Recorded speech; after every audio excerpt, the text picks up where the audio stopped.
Bon, aujourd'hui, on va voir le deuxième organe lymphoïde primaire ou bien centrale, et voilà la moelle osseuse. La moelle osseuse, elle est localisée dans les cavités médulaires du tissu osseux. Donc, c'est un organe qui assure une fonction hématopoïétique, c'est-à-dire il va donner naissance à plusieurs lignées cellulaires telles que les globules rouges, les globules blancs et les plaquettes, grâce à des cellules souches. Alors, ces cellules souches, qu'est-ce qu'elles vont nous donner pour le système immunitaire? Elles vont nous donner deux lignées, la lignée myéloïde et la lignée lymphoïde. Pour la lignée myéloïde, elle va nous donner naissance aux polynucléaires neutrophiles, éosinophiles, basophiles, dendritiques et les monocytes qui vont se transformer en macrophages au niveau tissulaire. Et la lignée lymphoïde va nous donner naissance aux lymphocytes B, lymphocytes T et les natural killers. Les lymphocytes T n'acquièrent le CD4 et le CD8 qu'au niveau du thymus. On se met d'accord, ok? Alors, la deuxième fonction de la moelle osseuse, c'est qu'elle assure la sécrétion des facteurs de croissance, comme le facteur de stimulation de colonie. Et elle libère aussi des cytokines, comme par exemple l'interleukine 3, l'interleukine 7, nécessaires à la maturation et la différenciation des lymphocytes B, par exemple. Ok? Donc, la moelle osseuse, c'est un organe, d'un point de vue structure histologique, formé d'un stroma osseux et d'une moelle rouge. Alors, la moelle rouge, elle est constituée de ces cellules souches pluripotentes. Pluripotente, ça veut dire qu'elle va donner naissance à plusieurs lignées de cellules. Je vais prendre ici comme exemple les lymphocytes B.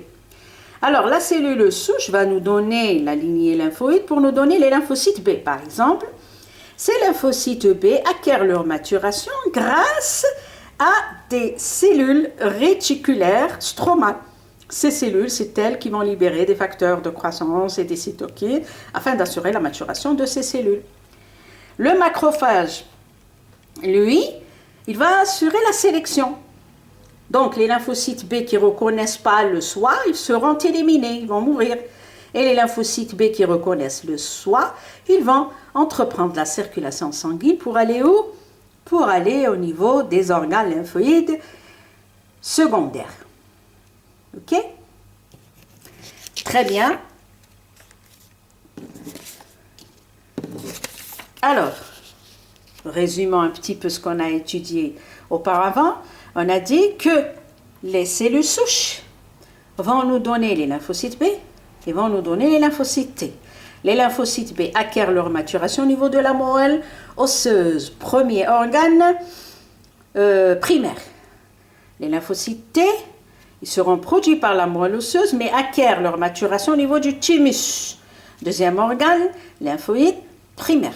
Par la suite, les lymphocytes B et les lymphocytes T vont utiliser la circulation sanguine pour aller vers les organes secondaires. Les homas, les ganglions, la rate et les tissus lymphoïdes associés au mucus, afin d'assurer leur fonction, c'est-à-dire la réaction immunitaire. Ok? Maintenant, on va voir ces organes lymphoïdes secondaires. Donc, on a deux types. On a les organes lymphoïdes secondaires capsulés, maintenant un donne une capsule, un donne une bonne organisation histologique, et des organes lymphoïdes diffus, c'est-à-dire c'est des amas cellulaires qui se retrouvent au-dessous des muqueuses afin de les protéger, comme par exemple les tissus lymphoïdes associés aux muqueuses, les maltes. Okay? Tout d'abord, on va voir les organes lymphoïdes capsulés. Parmi ces organes lymphoïdes capsulés, on a la rate. La rate qu'on a, elle se situe sous le diaphragme à côté de l'estomac. On va voir le schéma qui représente la rate. La localisation TH, au début, elle est à côté de l'estomac. Donc, c'est un organe qu'on a capsulé, bien organisé. Il est volumineux, à peu près 150 grammes. Il assure, c'est très important, il assure la filtration du sang, c'est-à-dire il surveille le pathogène qui passe par le sang. D'accord? Et c'est un organe qui est très riche en macrophages. Ok? On va voir le rôle de ces macrophages. Il a un rôle très important, surtout pour les bactéries, pour détruire et éliminer les bactéries qui ont une capsule, et pour une autre chose qu'on va voir par la suite. Ok? Donc, on va voir la structure anatomique, bien sûr, anatomo-histologique de la rate. Donc, on a, c'est un organe capsulé. La capsule, elle est formée de tissu conjonctif qui va émettre des travées qui vont subdiviser la rate en plusieurs lobules. Donc, chaque lobule est organisé en une pulpe rouge et une pulpe blanche. D'accord?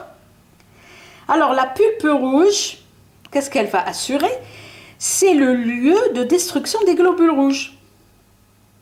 C'est le cimetière, les vieilles et émacies. Okay?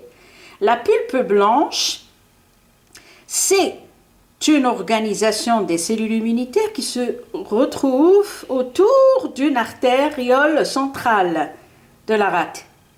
C'est le lieu de la réaction immunitaire. Alors, avec un fort grossissement, la pulpe blanche, elle est formée de 3 zones. La zone T, qui est en bleu, elle se retrouve autour de l'artériole centrale. La zone B, qui est formée de follicules primaires s'il n'y a pas de stimulation antigénique, ou bien secondaire s'il y a une stimulation antigénique. D'accord? Et ce qui est en vert, c'est la zone marginale. Alors la zone marginale, elle joue un rôle important dans la maturation des lymphocytes B. Alors revenons à ce rôle de la pulpe rouge. On appelle qu'elle assure la destruction des globules rouges. Et bien sûr, les globules rouges, après leur destruction, vont éliminer et libérer l'hémoglobine. Mais l'hémoglobine, il ne faut pas la laisser telle qu'elle, libre. Sinon, elle sera utilisée par le pathogène qui va utiliser le fer qui se retrouve au niveau de l'hémoglobine pour assurer sa croissance. Donc, ils jouent les macrophages. Ils ont un récepteur membranaire. Le récepteur, l'osmose CD163, qui va fixer l'hémoglobine afin d'assurer le recyclage de l'hémoglobine et empêcher son utilisation par les pathogènes. Ok? Très bien, concernant la rate, maintenant on va voir les ganglions. Les ganglions aussi, c'est des organes encapsulés, arrondis ou rénéiformes, c'est-à-dire la forme qui met là. Leur rôle, c'est d'assurer la filtration de la lymphe, c'est-à-dire la surveillance du pathogène qui circule au niveau de la circulation lymphatique. Donc, voici les différents ganglions qui existent chez l'homme. Ils sont situés au niveau des bifurcations des vaisseaux lymphatiques, afin d'assurer, bien sûr, la surveillance contre le pathogène qui pénètre au niveau des muqueuses ou bien au niveau de la peau. Très bien, on va essayer d'étudier l'histologie du ganglion. Voici une coupe au niveau du ganglion. C'est un organe qui est capsulé. La capsule elle est formée de tissu conjonctif qui va émettre des travées de tissu conjonctif afin de subdiviser le ganglion en plusieurs lobules. Chaque lobule est délimité en 3 zones. La zone corticale qui contient les follicules primaires et secondaires. Ça dépend s'il y a stimulation ou pas d'antigène. Alors, le follicule, ça veut dire que c'est la zone B. On a la zone paracorticale, c'est la zone des lymphocytes T et les cellules présentatrices de l'antigène. Et la zone médulaire, on va retrouver un peu de tout. C'est une zone mixte, les lymphocytes B, les lymphocytes T, les plasmocytes, les macrophages, etc. Donc, la circulation lymphatique, comment elle démarre? Elle démarre à partir de ce canal lymphatique afférent. D'accord? Ce canal lymphatique afférent traverse la capsule. Ok? Pour donner naissance qu'on appelle les sinus périphériques. Ok? Ce sinus périphérique traverse le parenchyme du ganglion et ce sinus va se résolver dans la voie lymphatique efférente et quitte le ganglion par le hile. Okay? Donc, on a ici un fort grossissement de cette circulation. Donc, j'ai représenté ici la cellule dendritique après qu'elle a capté le pathogène.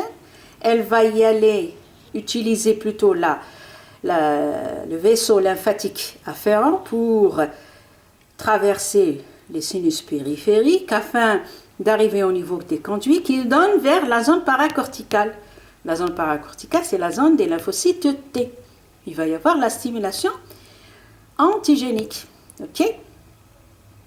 Alors, ces lymphocytes T, une fois stimulés, elles vont y aller vers la zone corticale pour stimuler les lymphocytes B afin qu'ils se transforment en plasmocytes pour nous donner les anticorps. Ok?